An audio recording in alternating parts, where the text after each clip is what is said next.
नमस्ते सभी को। आइए आज गीता के अध्याय 6 और श्लोक 9 से शुरू करते हैं।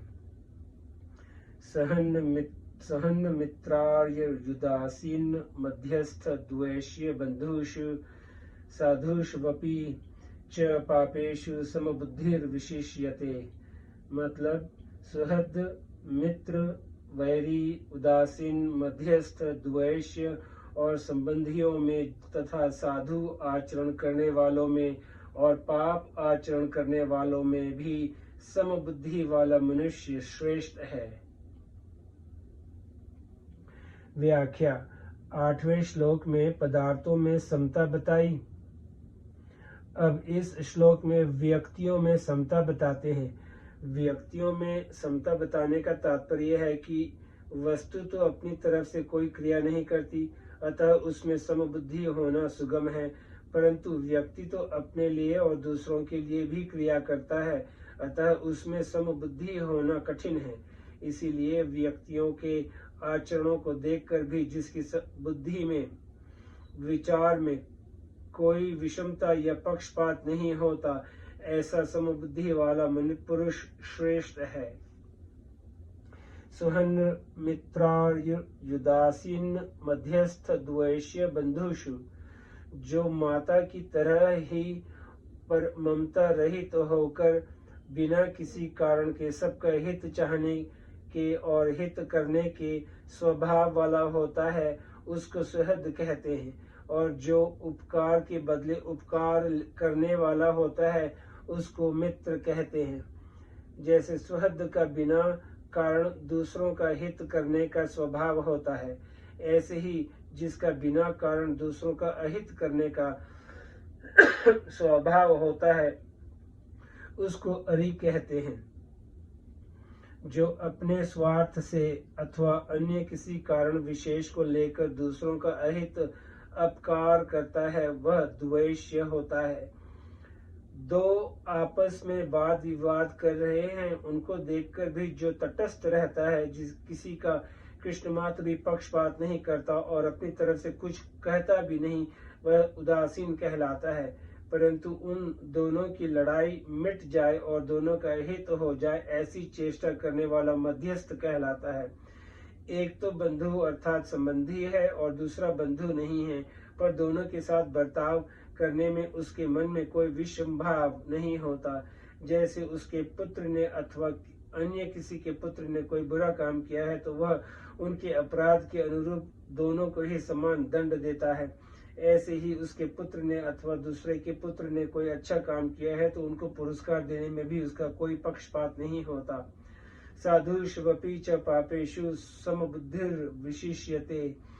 श्रेष्ठ आचरण करने वालों और पाप आचरण करने वालों के साथ व्यवहार करने में तो अंतर होता है और अंतर होना ही चाहिए, पर उन दोनों की हितैषिता में अर्थात उनका हित करने में, दुख के समय उनकी सहायता करने में, उसके अंतःकरण में कोई विषम भाव पक्षपात नहीं होता। सब में एक परमात्मा है, ऐसा स्वयं में होता है। बुद्धि में सबकी हितैषिता होती है, मन में सबका हित चिंतन होता है और व्यवहार में परता ममता छोड़कर सबके सुख का संपादन होता है। जहाँ विषम बुद्धि अधिक रहने की संभावना है, वहाँ भी समबुद्धि होना विशेष है। वहाँ समबुद्धि हो जाए तो फिर सब जगह समबुद्धि हो जाती है। इस श्लोक में भाव, गुण, आचरण आदि की भिन्नता को लेकर 9 प्रकार के प्राणियों का नाम आया है। इन प्राणियों के भाव, गुण, आचरण आदि की भिन्नता को लेकर उनके साथ बर्ताव करने में विषमता आ जाए तो वह दोषी नहीं है, कारण कि वह बर्ताव तो उनके भाव, आचरण, परिस्थिति आदि के अनुसार ही है और उनके लिए ही है, अपने लिए नहीं। परंतु उन सब में परमात्मा ही परिपूर्ण है। इस भाव में कोई फर्क नहीं आना चाहिए और अपनी तरफ से सबकी सेवा बन जाए, इस भाव में भी कोई अंतर नहीं आना चाहिए। तात्पर्य यह हुआ कि जिस किसी मार्ग से जिसको तत्व बोध हो जाता है, उसकी सब जगह समबुद्धि हो जाती है। अर्थात किसी भी जगह पक्षपात न होकर समान रीति से सेवा और हित का भाव हो जाता है। जैसे भगवान संपूर्ण प्राणियों के सुहृद हैं, सुहंद सर्वभूतानाम गीता, ऐसे ही वह सिद्ध कर्म योगी भी संपूर्ण प्राणियों का सुहृद हो जाता है, सुहृद सर्वदेही नाम श्रीमद्भागवत। यह सुहृद मित्र आदि नाम लेने के बाद अंत में साधुष्वपि च पापेषु कहने का तात्पर्य यह है कि जिसकी श्रेष्ठ आचरण वालों और निकृष्ट आचरण वालों में समबुद्धि हो जाएगी, उसकी सब जगह समबुद्धि हो जाएगी। कारण कि संसार में आचरणों की ही मुख्यता है, आचरणों का ही असर पड़ता है, आचरणों से ही मनुष्य की परीक्षा होती है, आचरणों से ही श्रद्धा अश्रद्धा होती है। स्वाभाविक दृष्टि आचरणों पर ही पड़ती है और आचरणों से ही सद्भाव दुर्भाव पैदा होते हैं। भगवान ने भी यगदाचरति श्रेष्ठस्थ देवेतरो जन कहकर आचरण की बात मुख्य बताई है। इसीलिए श्रेष्ठ आचरण वाले और निकृष्ट आचरण वाले, इन दोनों में समता हो जाएगी तो फिर सब जगह समता हो जाएगी। इन दोनों में भी श्रेष्ठ आचरण वाले पुरुषों में तो सद्भाव होना सुगम है, पर पाप आचरण वाले पुरुषों में सद्भाव होना कठिन है। अतः भगवान ने यहाँ अपि च दो अवयवों का प्रयोग किया है, जिसका अर्थ है और पाप आचरण करने वालों में भी जिसकी समबुद्धि है वह श्रेष्ठ है। यह दिखने वालों को लेकर देखने वाले की स्थिति का वर्णन किया गया है। अतः समबुद्धिर विशेष्यते कहा है।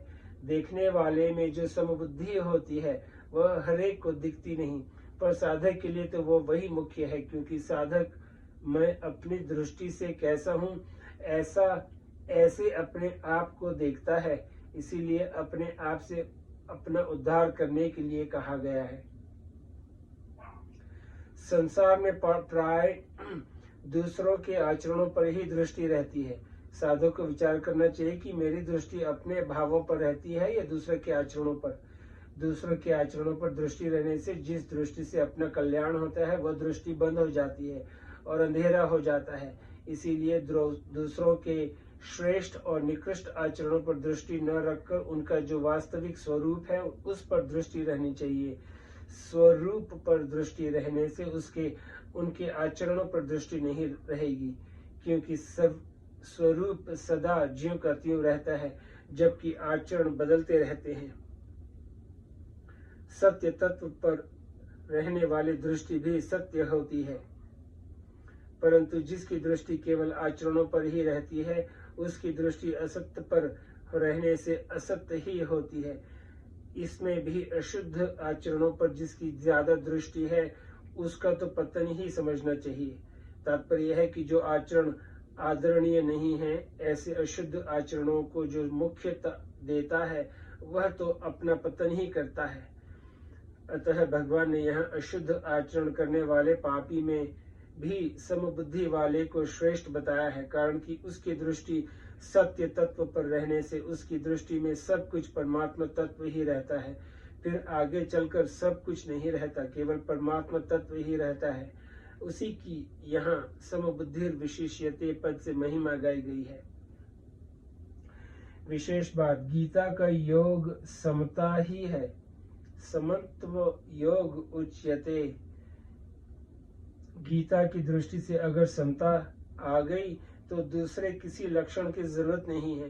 अर्थात जिसको वास्तविक समता की प्राप्ति हो गई है उसमें सभी सद्गुण सदाचार स्वतः आ जाएंगे और उसकी संसार पर विजय हो जाएगी।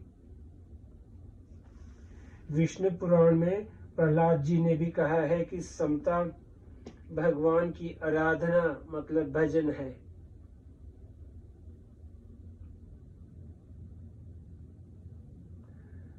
समत्वमाराधन मच्युतस्य।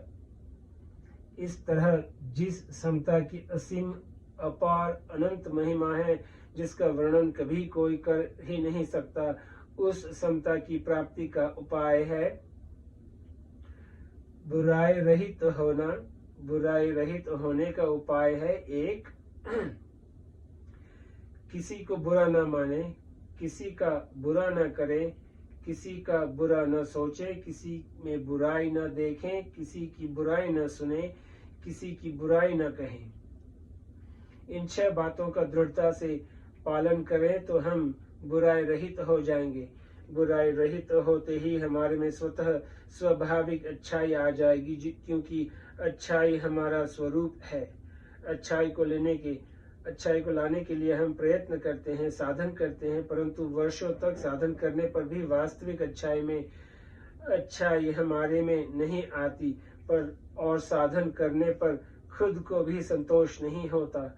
प्रत्युत यही विचार होता है कि इतना साधन करने पर भी सद्गुण सदाचार नहीं आए, अतः ये सद्गुण सदाचार आने के हैं नहीं, ऐसा समझकर हम साधन से हताश हो जाते हैं।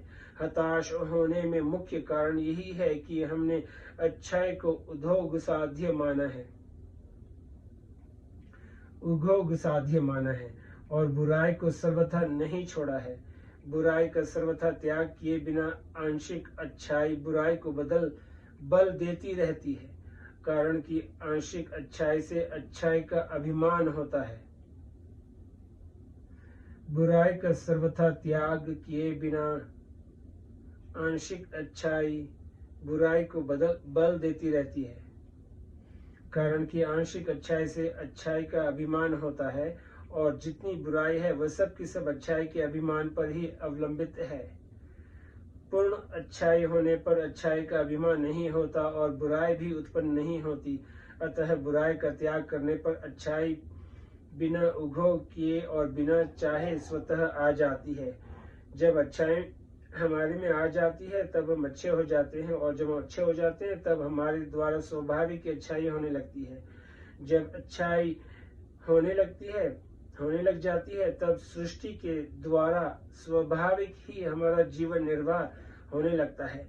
अर्थात जीवन निर्वाह के लिए हमें परिश्रम नहीं करना पड़ता और दूसरों का आश्रय भी नहीं लेना पड़ता। ऐसी अवस्था में हम संसार के आश्रय से सर्वथा मुक्त हो जाते हैं। संसार के आश्रय से सर्वथा मुक्त होते ही हमें स्वतः सिद्ध समता प्राप्त हो जाती है और हम कृतय हो जाते हैं, जीवन मुक्त हो जाते हैं। नमस्ते। आज यहीं पे समाप्त करते हैं, फिर कल श्लोक 10 से शुरू करेंगे। प्रणाम।